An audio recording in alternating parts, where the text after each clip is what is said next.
नमस्कार, स्वागत है आप सभी का डीडी न्यूज के इस विशेष सांकेतिक भाषा के बुलेटिन में। आपके साथ मैं हूं संध्या शर्मा और मेरे साथ है मेरे सहयोगी शरद मुदगल। आइए बुलेटिन की शुरुआत करते हैं हेडलाइंस के साथ। भारतीय रेलवे के इतिहास में आज जुड़ेगा सुनहरा अध्याय। प्रधानमंत्री नरेंद्र मोदी आज हरियाणा के जिंद रेलवे स्टेशन से देश की पहली हाइड्रोजन ट्रेन को करेंगे रवाना।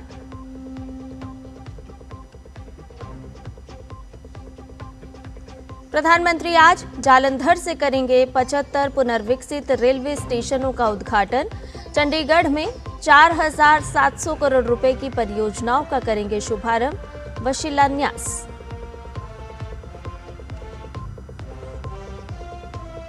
नीट यूजी परीक्षा 2026 का परिणाम घोषित।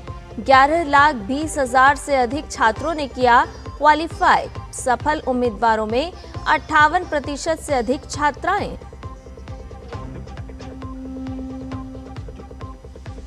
ईरान में लगातार छठे दिन अमेरिका के हवाई हमले। ईरानी मीडिया ने कहा, हवाई अड्डा, रेलवे स्टेशन और पुलों पर हमले हुए। कड़ी जवाबी कार्रवाई के दिए संकेत।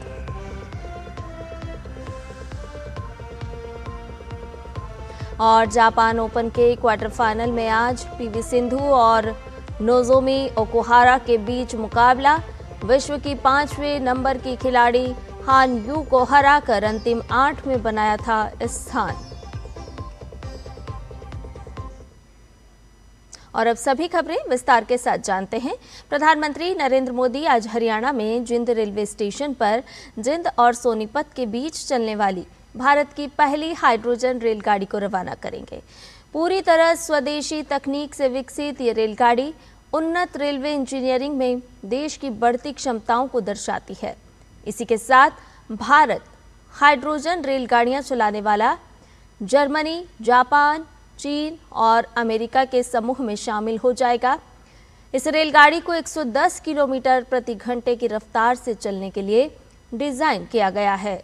इस ट्रेन में कुल 10 डिब्बे हैं और इसकी शुरुआत होने से ये दुनिया की सबसे लंबी हाइड्रोजन से चलने वाली यात्री ट्रेनों में शामिल हो जाएगी। इसमें 3,200 हॉर्स पावर का इंजन लगाया गया है, जो इस दुनिया की सबसे ताकतवर हाइड्रोजन ट्रेनों में से एक बनाता है। इस रेलगाड़ी में हाइड्रोजन फ्यूल सेल तकनीक से चलती है, जो ट्रेन को चलाने के लिए हाइड्रोजन को विद्युत में परिवर्तित करती है। इससे भारत को स्वच्छ और टिकाऊ परिवहन व्यवस्था विकसित करने में मदद मिलेगी। यात्रियों की सुरक्षा के लिए ट्रेन में आधुनिक बहुस्तरीय सुरक्षा प्रणाली लगाई गई है, जो हाइड्रोजन रिसाव, अधिक तापमान, आग की लपटों और धुएं का तुरंत पता लगा सकती है। इसके साथ ही प्रधानमंत्री आज जिंद में 12,470 करोड़ रुपए से अधिक की लागत वाली राष्ट्रीय राजमार्ग परियोजनाओं की आधारशिला रखने के साथ साथ राष्ट्र को समर्पित भी करेंगे। इसमें सुलभ दिल्ली अमृतसर कटरा एक्सप्रेसवे, अंबाला काला अंब राजमार्ग, जिंद गोहाना ग्रीनफील्ड राजमार्ग, हांसी बरवाला ब्राउनफील्ड राजमार्ग, कुरुक्षेत्र में एलिवेटेड रेलवे ट्रैक शामिल हैं। पीएम मोदी पंडित नेकीराम शर्मा सरकारी मेडिकल कॉलेज, भिवानी के महर्षि चैन मेडिकल कॉलेज और राव तुलाराम अस्पताल, कोरियावास, नारनौल सहित प्रमुख चिकित्सा संस्थानों को राष्ट्र को समर्पित करेंगे। प्रधानमंत्री क्षेत्र के सांस्कृतिक आधारभूत ढांचे को और समृद्ध करते हुए कुरुक्षेत्र में सिख संग्रहालय की आधारशिला भी रखेंगे। प्रधानमंत्री नरेंद्र मोदी आज चंडीगढ़ और जालंधर के दौरे पर भी रहेंगे। जिंद के बाद पीएम मोदी चंडीगढ़ में स्वास्थ्य, शिक्षा और सड़क अवसंरचना से संबंधित 4,700 करोड़ रुपए से अधिक की विभिन्न विकास परियोजनाओं की आधारशिला रखेंगे और उद्घाटन करेंगे। वो इस अवसर पर सभा को संबोधित भी करेंगे। इसके बाद प्रधानमंत्री जालंधर पहुंचेंगे, जहां वो 5,470 करोड़ रुपए से अधिक की कई विकास परियोजनाओं की आधारशिला रखेंगे और उनका उद्घाटन करेंगे। इनका उद्देश्य क्षेत्र में संपर्क को मजबूत करना, यात्री सुविधा में सुधार करना और आर्थिक विकास को गति देना है। साथ ही प्रधानमंत्री अमृत भारत स्टेशन योजना के अंतर्गत जालंधर कैंट सहित 75 पुनर्विकसित रेलवे स्टेशनों का उद्घाटन करेंगे। 20 राज्यों में फैले 75 अमृत स्टेशनों का उद्घाटन अमृत भारत स्टेशन योजना के अंतर्गत एक और महत्वपूर्ण उपलब्धि है, जो विश्व के सबसे बड़े स्टेशन पुनर्निर्माण कार्यक्रमों में से एक है। National eligibility cum entrance test यानी नीट यूजी 2026 का परिणाम घोषित कर दिया गया है। इस वर्ष करीब 11,20,000 अभ्यर्थियों ने परीक्षा में सफलता प्राप्त की है। क्वालिफाई करने वाले उम्मीदवारों में 58% से अधिक छात्राएं हैं। वहीं 20 लाख से अधिक अभ्यर्थी इस परीक्षा में शामिल हुए थे। इससे पहले राष्ट्रीय परीक्षा एजेंसी ने नीट यूजी 2026 की फाइनल आंसर की जारी की थी। नीट यूजी परीक्षा 21 जून को देश भर के 551 शहरों के 5,440 परीक्षा केंद्रों पर आयोजित की गई थी। परिणाम में पंजाब के आर्यन गुप्ता और हरियाणा के पांशुल बंसल ने संयुक्त रूप से प्रथम स्थान प्राप्त किया है। दोनों अभ्यर्थियों ने 720 में से 715 अंक हासिल कर नीट यूजी 2026 में टॉप किया है। भारत ने सामाजिक सुरक्षा कवरेज में 1 अरब का आंकड़ा पार कर लिया है। केंद्रीय श्रम और रोजगार मंत्री डॉक्टर मनसुख मांडविया ने सोशल मीडिया पोस्ट में इसकी जानकारी दी।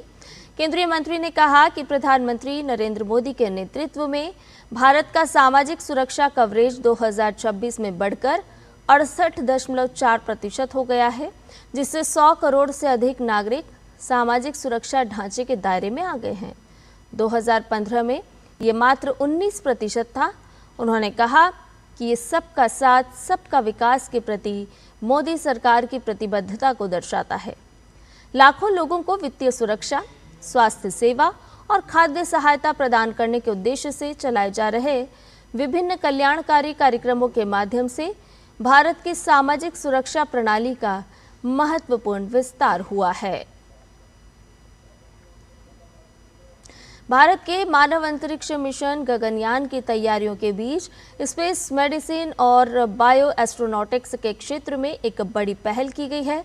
देश में पहली बार Shri Chitra Tirunal institute for medical sciences and technology और इसरो के ह्यूमन स्पेस फ्लाइट सेंटर ने मिलकर post doctoral fellowship programme in bioastronautics शुरू किया है। दोनों संस्थानों के बीच हुए समझौते के तहत स्पेस मेडिसिन रिसर्च सेंटर की भी स्थापना की गई है। ये 2 वर्षीय फेलोशिप अंतरिक्ष यात्रा के दौरान मानव शरीर पर पड़ने वाले प्रभावों के अध्ययन और भविष्य के भारतीय मानव अंतरिक्ष अभियानों के लिए विशेषज्ञ वैज्ञानिक तैयार करने की दिशा में अहम कदम मानी जा रही है।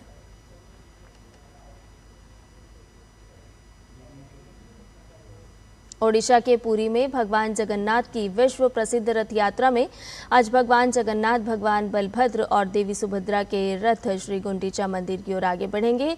रथ यात्रा में शामिल होने के लिए लाखों श्रद्धालु पुरी में हैं। सुरक्षा के कड़े इंतजाम किए गए हैं और श्रद्धालुओं से प्रशासन के निर्देशों का पालन करने की अपील भी की गई है।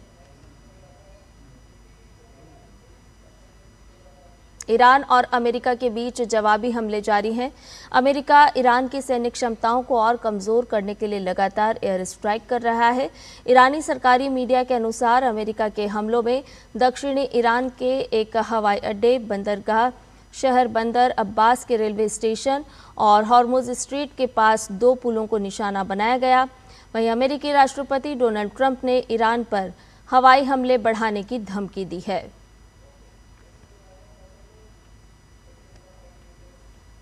दो बार की ओलंपिक पदक विजेता पीवी सिंधु आज जापान ओपन का क्वार्टर फाइनल मुकाबला खेलने कोर्ट पर उतरेगी। सिंधु का सामना जापान की नोजोमी ओकुहारा से होगा। भारतीय खिलाड़ी ने प्रतियोगिता में अब तक शानदार प्रदर्शन किया है। अंतिम 16 के मुकाबले में उन्होंने चीन की विश्व में 5वें नंबर की खिलाड़ी हान यू को सीधे गेम में हराने में सफलता पाई है। ये सिंधु का मौजूदा सत्र का सर्वश्रेष्ठ प्रदर्शन भी है। इसके साथ ही हमारे इस विशेष सांकेतिक भाषा के बुलेटिन में फिलहाल के लिए इतना ही। मुझे और मेरे सहयोगी शरद मुदगल को दीजिए इजाजत। नमस्कार।